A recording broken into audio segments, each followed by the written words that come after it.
Picnic जाँदैछौँ अनि म चाहिँ अहिले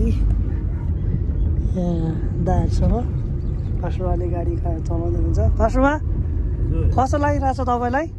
एकदम अब सधैँ हिँडिराख्ने बाटो तर आज पिकनिक सुबासँग पहिलोचोटि होइन।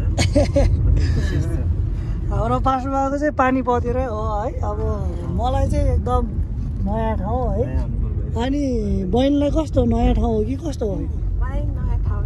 नयाँ ठाउँ नै हो है। अब बाहिरतिर त एकदमै मौसम त एकदमै राम्रो छ, अहिलेसम्म बाटो त एकदमै राम्रो छ। हामी ६२-६३ को आन्दोलनमा त्यतिखेर पुरै बन्द हुन्थ्यो नि त, अनि यहाँ पिकनिक आएको छ। खानकोट पिकनिक जानु पर्ने उता बन्द भएर अनि यहाँ आएको छ पिकनिक चौरमा। गाडी उतैसम्म मात्र टिका भैरव हुँदै तिन पानी हुँदै भट्टेडाँडा पुग्छौँ। टिका भैरव हुँदै अनि भट्टे होइन तिन पानी हुँदै भट्टेडाँडा। नाम पनि तिन पानी।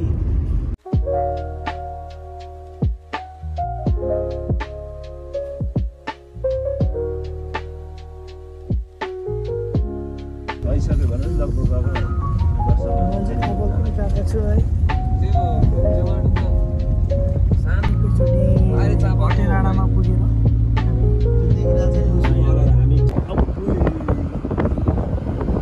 है त साथीहरू, अहिले हामी जाँदैछौँ। यो हावा हेर्नुहोस् अलिअलि पहिरो गएको छ, तैपनि केही छैन, यतिको चाहिन्छ। काखल खनेर हेर्नु, त्यो डाँडा पुरा राप्नै भएको छ है। काखल यहाँ माथि चाहिँ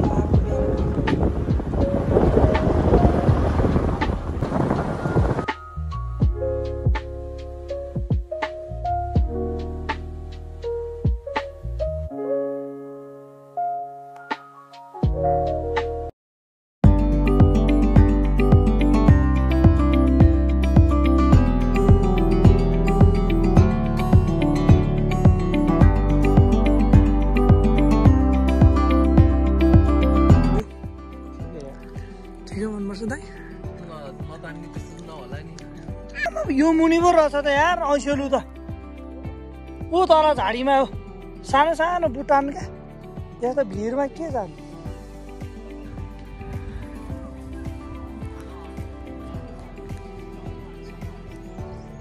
कस्तो दामी छ क्या मौसम एकदम है।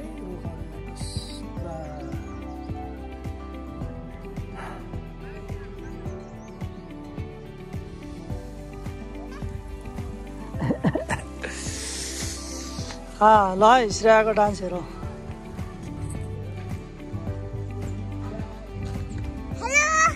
हेलो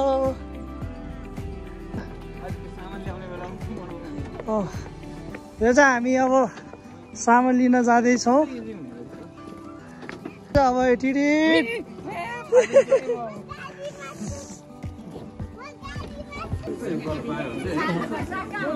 हाम्रो चाहिँ यहाँ सबैजनाले यहाँ चिया खाँदैछौँ। यस्तो घाम छ है, घाम भए पनि यो चियाको साथमा कसो लागिरहेछ आन्टी?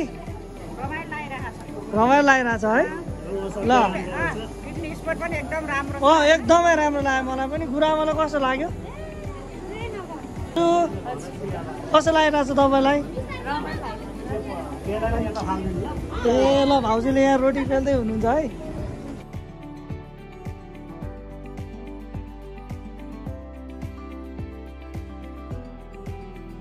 अब चाहिँ खाजा खाने समय भयो होइन। हाम्रो खाजा चाहिँ ल यो चाहिँ अब पुरी तरकारी है।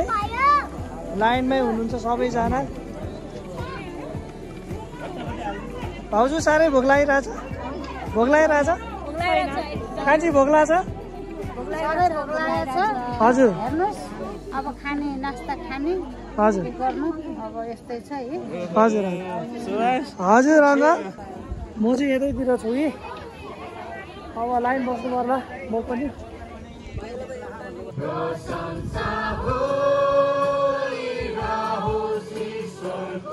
गुन्जाइदेऊ है मुक्तिको एउटा गीतले, सत्यको सन्देश भनिन्छ गीतको। खुसी भई गीत गाएर रमाई, रुखहरू ताली बजाई तारा ला ला ला ला।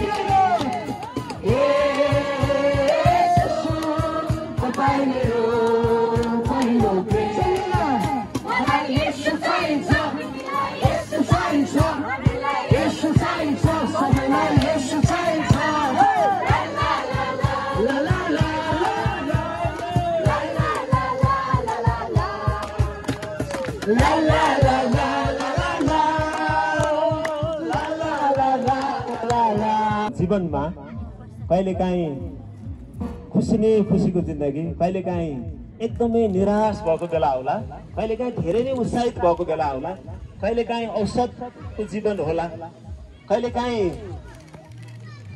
तनावमा धेरै नै सहनै नसक्ने कुरा पनि होला। आज पनि टाउकोमा बोकेर हिँडिन्, जता काममा जाँदा पनि भोलि पनि टाउकोमा बोकेर हिँडिन्, पर्सि पनि टाउकोमै बोकेर हिँडिन्। अब चाहिँ हामी यो पानीको बोतलको साथमा यो डाँडामा हामी उकालो लाग्दैछौँ। मिर्गा यति चिप्लो गर्छ कि त्यो समायो भनेदेखि पुरै चिप्लो के हातमा, पुरै चिप्लो के हातमा, त्यो त तेल ला जतिको हुन्छ नि।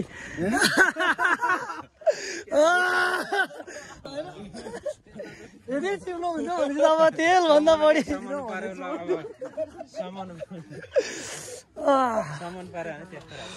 हो नि पुरा यतिको अनुमान लाउनु। ल ल यहाँ ऐसेलु पनि छ है साथीहरू। हो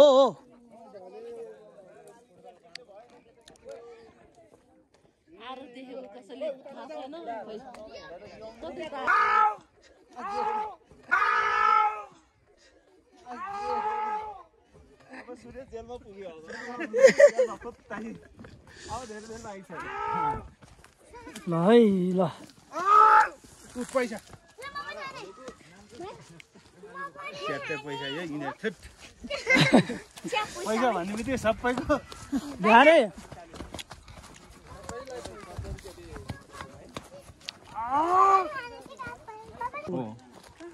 काफलको पट्टि हो, ऊ त्यही नै हो, त्यहाँतिर नि होला। त्यो हो यहाँ त खत्रै होमबोली गरे हो क्या हो दाइ।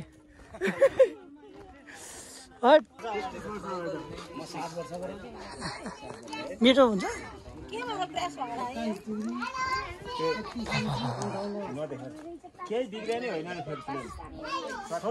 है त, यहाँ लेखेर चाहिँ third crash of Pakistan international airlines यति यति होइन, यस्तो यस्तो हो है। अब भटिया डाँडामा हेर्नुहोस् है त, म चाहिँ यही डाँडामा चाहिँ खत्रै पाकिस्तानको प्लेन चाहिँ क्रास भएर चाहिँ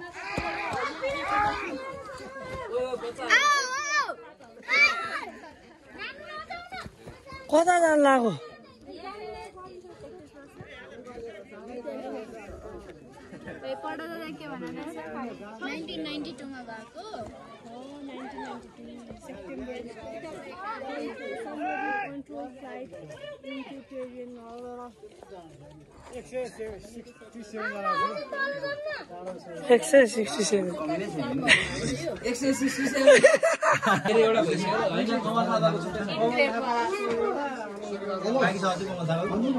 म त त्यसको एक्जिस्टेन्स छैन भने होइन, त्यो पार्टी छ सांसदमा छैन। भाइले पुरा टट्टी सट्टी बोकेर आइरहेछ है। यहाँ चाहिँ पुरा क्याम्प फायर हाने जस्तो छ हेर्दाखेरि। तर बाबा गाडी उचालेर घुमाउनेछ, गाडी उचालेर घुमाउनेछ।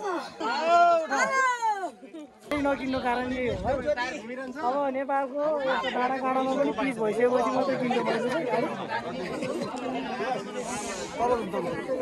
खोइ यस्तोमा जाँदैछौँ के रहेछ त्यहाँ होइन के रहेछ भनेर भन्दै थियो मान्छे तिमी जान्ला हो तिमी जाने अनि माथि बस नभए रहन्छ मात्र बना ट्रनिङ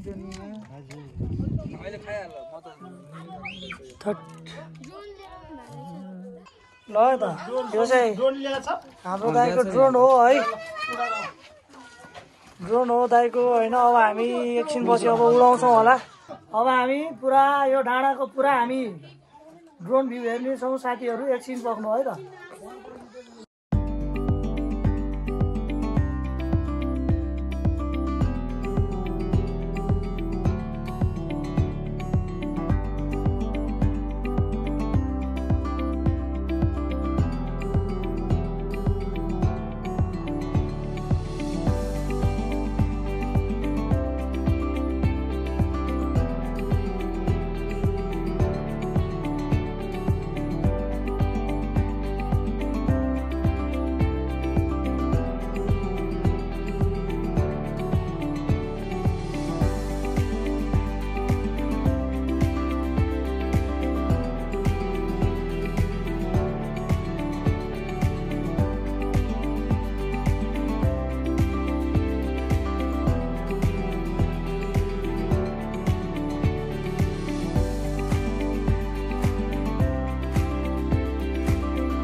नौमा चाहिँ हामी हाम्रो आजको पिकनिक प्रोग्राम सकिसकेको छ अब हामी फर्किने तस्करमा छौँ अनि सब कुरा रेडी भइसकेको छ यो चाहिँ फर्किङमा जान्छ यो गाडी बाई कस्तो लाग्यो आजको पिकनिक ल हामी अब अर्को हप्ता भेटौँला है त जय बसी बाई बसी बाई ल हामी अर्को हप्ता भेटौँला है त